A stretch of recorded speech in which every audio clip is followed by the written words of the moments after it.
السلام علیکم۔ فرض کریں کہ دو کمپنیاں ہیں، دونوں سالانہ 100 کروڑ روپے کی سیلز کرتی ہیں۔ پہلی کمپنی 20 کروڑ روپے منافع کماتی ہے جبکہ دوسری صرف 5 کروڑ روپے۔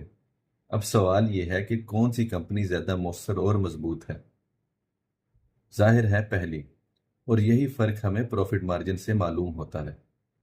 پرافٹ مارجن ایک مالیاتی پیمانہ ہے جو بتاتا ہے کہ فروخت ہونے پر ہر 100 روپے میں سے کمپنی کتنے روپے منافع کے طور پر اپنے پاس رکھتی ہے۔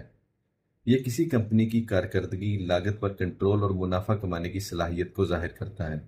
منافع divided by total sales into 100۔ ایک آسان مثال سے سمجھیں، اگر کل سیلز 10 لاکھ ہو اور منافع 2 لاکھ ہو تو کمپنی ہر 100 روپے کی فروخت پر 20 روپے منافع کما رہی ہے۔ پروفٹ مارجن کیا کرتا ہے؟ کمپنی کی کارکردگی دکھاتا ہے۔ زیادہ پروفٹ مارجن کا مطلب ہے کہ کمپنی اپنے اخراجات کو اچھی طرح کنٹرول کر رہی ہے۔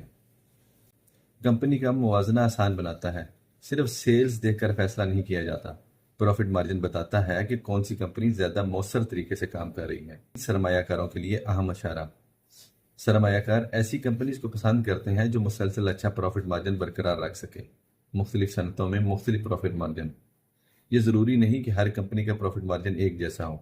مثلاً گروسری سٹور کا پروفٹ مارجن اکثر کم ہوتا ہے، سافٹ ویئر کمپنیز کا پروفٹ مارجن زیادہ ہوتا ہے، لگژری برانڈز کا پروفٹ مارجن بہت زیادہ ہوتا ہے۔ اس لیے ہمیشہ سیم انڈسٹریز کا موازنہ نہیں کرنا چاہیے۔ اگر آپ مزید ایسی مختصر اور دلچسپ ویڈیوز دیکھنا چاہتے ہیں تو چینل کو سبسکرائب کریں۔ شکریہ، اللہ حافظ۔